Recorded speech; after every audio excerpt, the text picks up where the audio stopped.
tidak boleh. Itu kata Menteri PU. Kami dipanggil berdua, kami ketemu Pak Menteri PU, Bapak Presiden. Pak Menteri PU gimana? Pak, ini nggak bisa, ini undang-undang dan seterusnya. Ini di atas Perpres, di atas permentan. Kalau permentan bisa aku langsung tanda tangan hari itu juga. Ini undang-undang. Saya bilang, Pak Menteri PU tinggal dua pilihan. Kita memberi kelangsungan hidup pada biota atau penduduk Indonesia, dan tidak ada pilihan lain.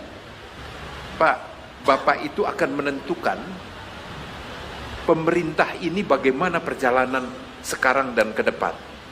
Karena perut lapar, maka social unrest itu akan sangat mudah dipicu. Dan di tangan Bapak lah untuk bisa menjamin bahwa kesejahteraan masyarakat terjamin, dan secara bertahap. Saya setuju sekali pernyataan Bapak, jangan semua sekaligus, semua secara bertahap, untuk kita meningkatkan kembali swasembada yang sudah tertinggal. Di mana saya lihat Bapak bagi-bagi pompa dan sebagainya, saya bilang ini langkah yang luar biasa. Tapi kan kami ini semua masyarakat dan kami semua awam. Bapak bagi pompa airnya dari mana dan sebagainya. Bapak barangkali secara lebih teknis bisa bantu jelaskan, Pak. Makasih Pak Enggar. Jadi setelah kami dilantik, kami ditanya gimana solusi Republik ini ke depan untuk sektor pangan. Saya katakan, Pak, tunggu, kami diskusi di lapangan. Tidak bisa diputuskan di atas meja. Kita diskusi petaninya, kita lihat kondisi lapangan. Setelah singkat cerita, kami kembali ratas, kami sampaikan, Pak, solusi jangka pendek, solusi jangka panjang. Jadi untuk jangka pendek, saya katakan, karena sekarang butuh pangan, hanya satu solusi jangka pendek untuk sekarang ini, yaitu pompanisasi. Nah, di sini bukan tidak ada masalah. Saya katakan pompanisasi di Pulau Jawa ada 500.000 hektar upland. Yang dikatakan upland, tanam satu kali, harusnya jadi 3 kali. Di sisi lain ada sungai besar, bukan sungai kering yang kita pompa. Ada yang bertanya, Pak, kalau tidak ada airnya, ya ngapain dibahas itu tidak penting. Anak SD pun tahu, kalau tidak ada air, apa bisa dipompa, apanya yang mau dipompa. Ada yang bertanya seperti itu, Pak. Dan S3, saya kasihan juga ini, tapi begitu aku cek, bukan S3 pertanian, jadi aku maklumi. Aku cek ijazahnya bukan S3 pertanian, aku maklumi. Nah, yang kita pompa adalah Begawan Solo, Musi, Sungai Musi, Berantas, Cimanuk, dan seterusnya. Ini tidak pernah kering. Sungai Musi itu tidak pernah kering. Kami cek lapangan, ada masalah. Undang-undang nggak boleh disedot, karena harus menjaga biota yang ada, biota sungai yang ada. Akhirnya kami menghadap Bapak Presiden. Bapak Presiden, ini tidak boleh. Itu kata Menteri PU. Kami dipanggil berdua, kami ketemu Pak Menteri PU, Bapak Presiden. Pak Menteri PU gimana? Pak, ini nggak bisa, ini undang-undang dan seterusnya. Ini di atas Perpres, di atas permentan. Kalau permentan bisa aku langsung tanda tangan hari itu juga. Ini undang-undang. Saya bilang, Pak Menteri PU tinggal dua pilihan. Kita memberi kelangsungan hidup pada biota atau penduduk Indonesia, dan tidak ada pilihan lain. Pilih kekurangan pangan, karena di bulan Januari waktu itu, saya katakan Januari, Februari pasti shortage, pasti defisit. Kenapa? Tanam 3 bulan sebelumnya hanya 50% dari kebutuhan. Kami sudah sampaikan, pasti. Dan itu bermasalah Januari, Februari. Kan terjadi sempat antri. Akhirnya Menteri PU ketawa. Udahlah kalau gitu, dipompa aja dulu. Saya katakan aku minta hanya tahun ini aja aku pompa airnya untuk keselamatan kita. Karena tinggal dua pilihan. Biotanya kita selamatkan, atau manusianya. Kalau bisa puasa 6 bulan, oke, nggak apa-apa. Atau 1 minggu aja uji coba. Beliau katakan silahkan pompa. Kami pompa air. Jadi pompa kami sebar di fokus Pulau Jawa. Karena kalau bangun cetak sawah itu tidak mungkin bisa meningkatkan produksi dalam waktu singkat. Kemudian ini ada SID-nya, macam-macam, tidak mungkin. Salah satu solusi cepat adalah pompa, kemudian berikan benih unggul, kemudian berikan alat mesin pertanian agar bisa dikelola, sehingga kami sampaikan saatnya Indonesia bertransformasi pertanian tradisional menuju pertanian modern. Itu pilihannya. Nah, mulai dari tanam sampai RMU penggilingan, sampai packaging. Kami membentuk klaster. Jadi satu klaster 10.000 hektar. Jadi di sini pertanian modern, modern agriculture. Jadi kami bangun 10.000. Tujuannya apa?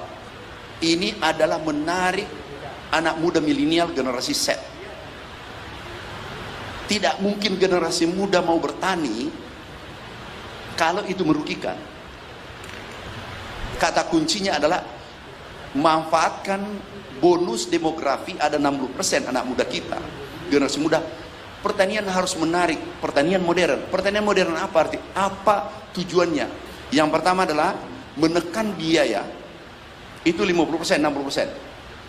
Contoh, manual dulu gunakan tanam 1 hektar itu 20 orang. Dengan menggunakan rice transplanter itu buatan sendiri. Baik enggak? Itu hanya 1 orang dan 3 jam, 4 jam selesai 1 hektar. Kemudian combine harvester, panen. Kalau panen dulu kan gini, pakai sabit. Itu 20 orang. Dengan alat ini kita gunakan, ini alat kita gunakan, itu hanya 4 jam, 5 jam. Bisa 10 hektar 1 hari. Kalau dulu 1 hektar 20 orang, artinya 20 hari kalau 1 orang yang bekerja. Kita menekan biaya. Kemudian meningkatkan produksi. Ada losses 10,2%, itu bisa keambil. Kemudian bisa melakukan tanam cepat. Istilah di Jawa, tanam culik. Panen langsung tanam karena ada pompa tadi. Pompa, langsung tanam. Nah kemudian tanam, bahkan itu kita menggunakan autonomous. Ini tidak ada operator. Mimpi kita, generasi muda bertani dari bawah pohon. Bila perlu dari rumahnya. Di setting sampai selesai penggilingan, bila perlu di meja baru ketemu. Tanam, panen, tanam sampai di meja sudah dipiring, pakai robot, udah siap makan. Itulah generasi milenial yang diinginkan. Kata kuncinya adalah beri ruang untuk untung, dan dia bertani secara terhormat menggunakan teknologi tinggi yang 10.000 hektar per provinsi. Mimpi kita sejajar dengan negara maju, Jepang, Brazil, Vietnam, yang sekarang cukup maju. Ini sejajar dengan negara-negara maju, pertanian negara maju. Untuk klaster ini, karena pertanian Indonesia, petani kita latah. Kalau melihat kemajuan, langsung dia lakukan. Ini mudah, petani sangat mudah. Petani nggak usah dipaksa, beri ruang untuk untung, dia berproduksi.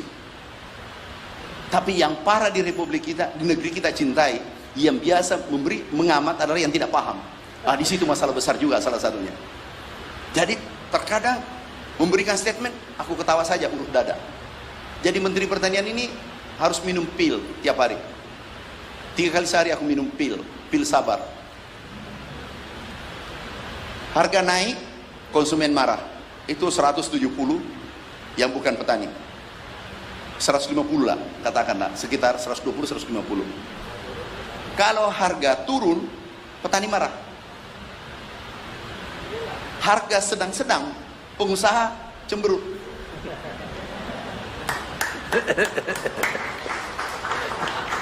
Jadi Menteri Pertanian, saya katakan, siapkan jantungmu 2, serep 1.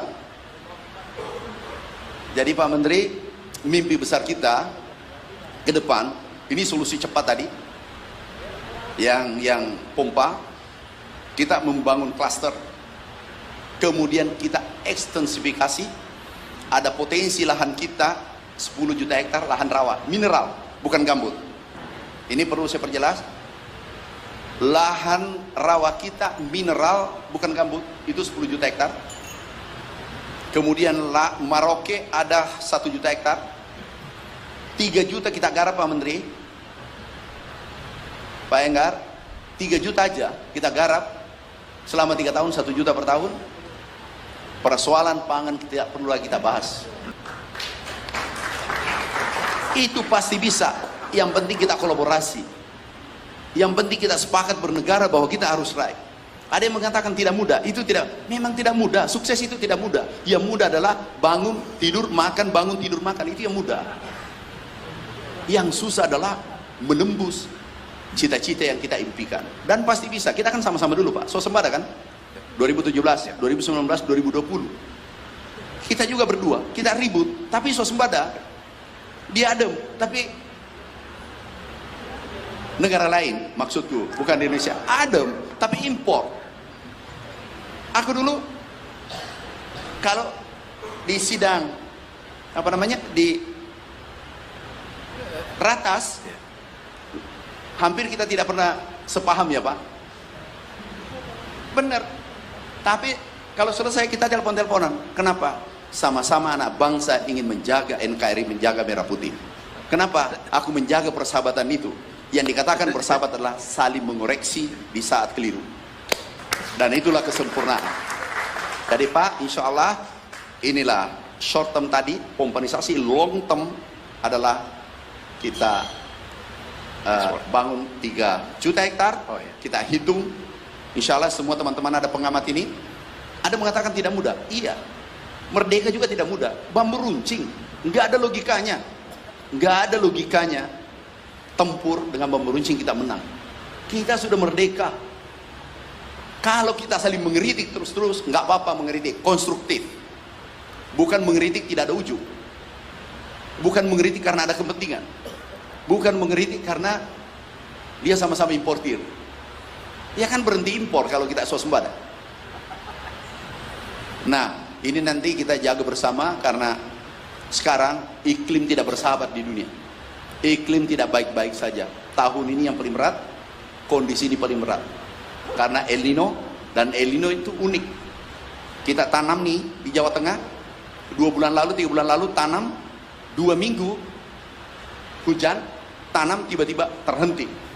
Ribuan hektar ini mati seketika dan aku turun. Saksikan. Orang mengatakan ada hujan, tetapi itu terkadang tiba-tiba terhenti dan baru kami alami sekarang. Oh, El Nino. El Nino masih berlangsung sampai sekarang dan overlap dengan kekeringan. Sekarang nih Pak, kekeringan kemarin menurut BMKG itu bulan, aku terima suratnya bulan 5. Overlap dengan El Nino. Kemudian pupuknya dikurangi, kemudian anggarannya dikurangi. Artinya direncanakan. Semua sudah disetujui, pompa disetujui, pupuk disetujui, tinggal kita kerja. Pak Enggar dan tanpa teman-teman semua, kami bukan siapa-siapa.